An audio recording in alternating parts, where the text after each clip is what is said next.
This video is brought to you by Dr. Kristen R. Bromley's Guitar Method Book Series and Online Music Academy.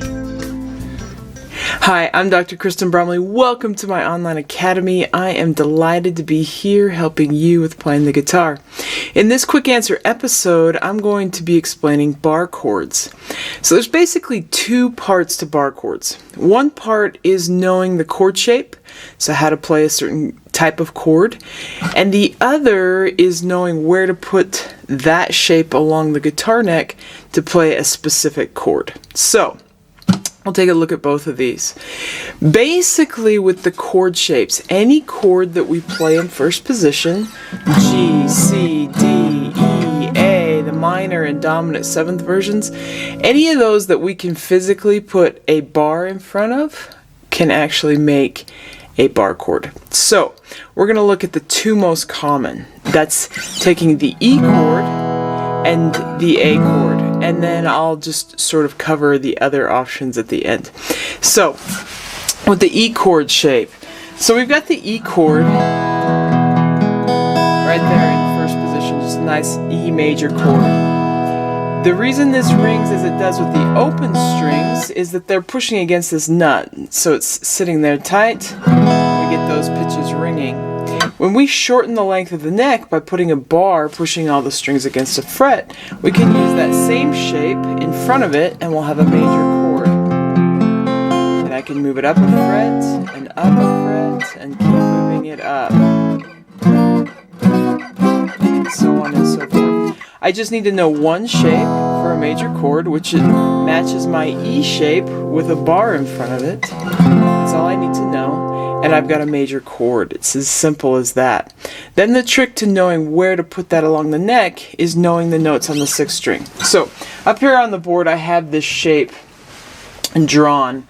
So index finger is playing the notes of the first, second, and sixth strings by pushing down the bar, and the middle finger is playing one fret higher. So if we put the bar at the first fret, middle finger is playing one fret higher on the third string. Ring and pinky are playing 2 frets higher on the fourth and fifth strings, and it looks just like an E chord with a bar in front of it. Now, in getting that bar, my thumb is pushing behind the second fret, and my index finger that's playing the bar is pushing a little bit off to the side. So pushing straight down, it's hard to get a lot of strength out of that, but to use the strength of the muscle that's right here by the thumb, you can push against that by getting a diagonal, sort of a diagonal thing. So you put those fingers down. Now, I have a square drawn around this low one because that's the root note. That's the note that the chord is named for. So that's an E when it's the open. Now that's actually an F. And I have drawn here down at the bottom of the board a little diagram of the notes on the neck. And we'll look at it here for just a second. So the guitar neck works by going up the chromatic scale. So E, F, F sharp or G flat, G, G sharp or A flat, A sharp or B flat, B, C, C sharp or D flat, D, D sharp or E flat, E. If you need help with the chromatic scale, there's a quick answer video on that. But basically, we've got 7 natural notes, A, B, C, D, E, F, and G, just named after those letters, A, B, C, D, E, F, and G. And then there's 5 chromatics that fit in between some of those. So there's 2 places that don't have chromatics between them. That's between E and F and B and C.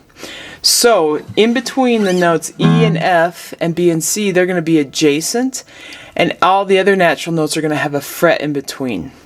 And then that fret in between has 2 names. It's named for the note that it sits just above, and it's called a sharp in relation to that note, and it's also named for the note that it sits just below, and it's called a flat in relation to that note. So this is an open E string down there on the bottom. There's no chromatic pitch between E and F, so E to F, we just go naturally there. Then between F and G there is, so to go to G I skip over a fret, to go to A I skip over a fret, to go to B I skip over a fret, to go to C there isn't a chromatic pitch between those, so I just go straight to C. Then from C to D I skip over a fret, D to E I skip over a fret, and then I start over E, F, and it goes the same pattern. So if we go back here then, In between F and G, I have 1 fret higher than F, so it's an F sharp, but it's also 1 fret lower than G, so it's a G flat. So it's easy, sharps and flats that sit in between. The sharp name is 1 fret higher than the natural note, and the flat name is 1 fret lower than the natural note. So this pitch in between F and G is an F sharp or G flat. Between G and A is a G sharp or A flat. Between A and B is an A sharp or B flat. Between B and C, there isn't one. Between C and D, C sharp or D flat. Between D and E, D sharp or E flat. On the guitar, it's kind of easy to remember. The natural notes are on the 6th string are at frets 1, 3, 5, 7. So 1, 3, 5, 7. And then it switches 8, 10, 12. 1, 3, 5, 7, 8, 10, 12. So starting, depending on your fretboard, you're going to have dots that help you visually see those odd frets. So sometimes there's a dot sitting on the fretboard for you to see here at fret 1. Not always. Mine doesn't have one. Then you usually have one at frets 3, 5, 7, 9, just a single dot, and then 2 dots at fret 12 where it starts over. So it helps you see the odd frets. 3, 5, 7, 9. We have a natural note at 1, 3, 5, 7. And then it switches to in between 8, 10, and 12, so where those double dots are.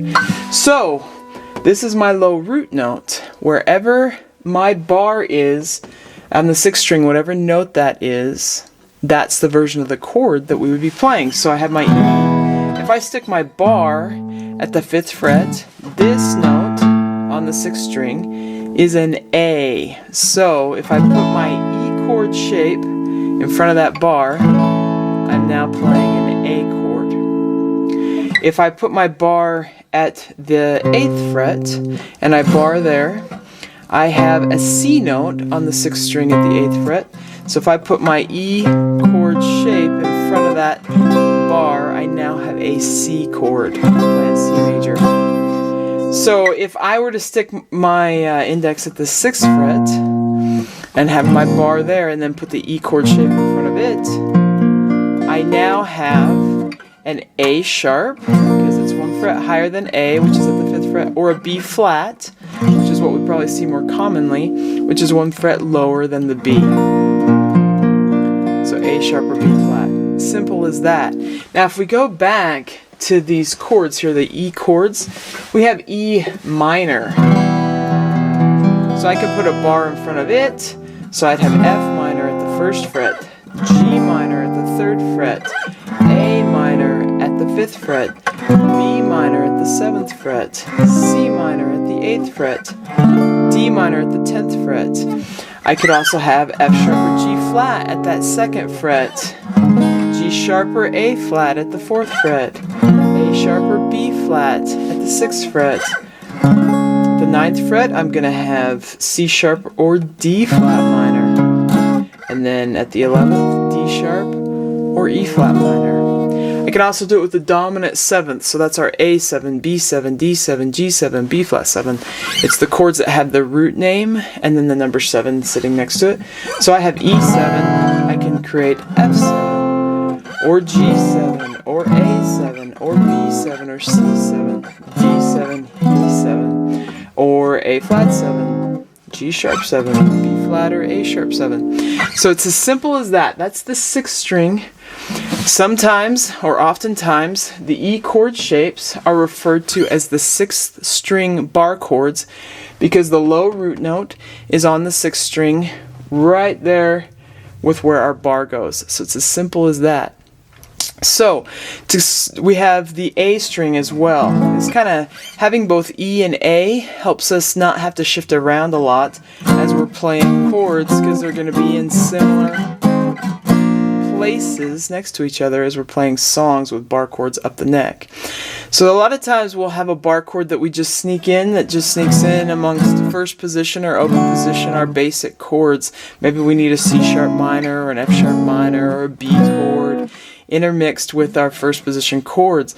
We also have songs that require to just play with bar chords up in sort of the middle part of the neck. That's kind of common, especially those oldies and like the Beach Boys and the Beatles era stuff, and lots of music where we'll play just using bar chords, but especially came about back in that era. So with this then, it can help to not have to shift from B flat to E flat, then to F, and slide all over and just have them next to each other, B flat, E flat, F. So the other common forms that we use are the A chord shapes. So the A chord shapes come off the 5th string. So we have that open A string on the 5th string, and we have our A chord shapes, A minor, and A7. So following the same pattern as we have with the E, we can do with the A. So if I take my A chord and I put a bar down which covers the top 5 strings, and then I mute the 6th string with my index finger, just so if I strum it inadvertently it doesn't ring through with a pitch that doesn't belong to the chord, I can put down my A chord shape in front of that bar. So the A chord shape is normally sitting with my fingers in the 2nd fret, so when I put a bar down I need those same 3 strings pressed down 2 frets higher than the bar. To do this, I use my ring finger to sort of bar across all 3 of those. That's a little bit of a trick, really. When I use my ring finger to bar across all those, I usually mute this top string so it doesn't ring. It doesn't need to. I'm just playing the inside 4 strings. Or sometimes I'll play it where I use middle, ring, and pinky, fingers 2, 3, and 4 to push down those 3. Just like so. And in that case, I do get that top string to ring. It just depends on if I want that note on top ringing or not. When I'm playing fingerstyle and something where I need the melody note to come out on top, that's when I worry about playing it this way. Otherwise, I usually just play it with the little bar. Some people will bar and then add their pinky in so they can kind of bar 2. It takes a little time to get strength to push down those fingers. So, with the 5th string, we have an open A string. A to B, there's a A sharp or B flat in between. So we go to the 2nd fret, and then between B and C there isn't one, so C's at the 3rd fret. C to D, we skip over a fret. D to E, we skip over a fret. Between E and F, there isn't a chromatic, so I'm just up to the 8th fret. Then I got F to G, I skip over a fret, and G to A, we skip over a fret. So on this 5th string, I've got it written here on the board, the pattern goes 2, 3, 5, 7, 8, 10, 12. So we start 2, 3, 5, 7, 8, 10, 12, gets us those natural notes, and then it starts over. So the 12th fret matches the open strings, and so it continues the same pattern after the 12th fret, as if the 12th fret was our open strings. So we've got the 2nd fret, and the 1st fret. The 6th string has the 1st fret. The 6th string has the 1st fret. The 5th string has the 2nd fret. Those are the only differences. Otherwise, the pattern goes 3, 5, 7, 8, 10, 12 for the natural notes on both strings. So that's kind of helpful. On the 3rd fret, it starts on G on the 6th string. On the 5th string, it starts on a C. So C, D, E, F, G, A. And then, of course, we've got the same thing with the sharps and flats. So at fret 4 on the 5th string, I have a C sharp or a D flat. At the 6th fret, I have the D sharp or E flat. And then between E and F, there isn't one. So at the 9th fret, I have F sharp or G flat. And then at the 11th, G sharp or A flat. So it follows that same pattern. So when I take my A chord shape, I have A sharp or B flat, B, C, C sharp or D flat, D, D sharp or E flat, E, F, F sharp or G flat, G, G sharp or A flat, and A. It's as simple as that. And then with this one, I can also do the minor. So I put down that minor, and I've got A sharp or B flat, B, C, C sharp or D flat, D, D sharp or E flat, E.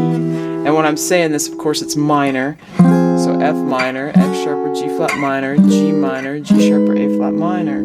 And then I can do the same thing with the 7ths. So A7 becomes A sharp or B flat 7, B7, C7, C sharp or D flat 7, D7, E7, D sharp or E flat 7, E7, F7, F sharp or G flat 7, G7, G sharp or A flat 7, and A7. So on. It's as simple as that. And these are the most commonly used bar chords. They're the ones that we use the most frequently, and they work really well together, just going with progressions.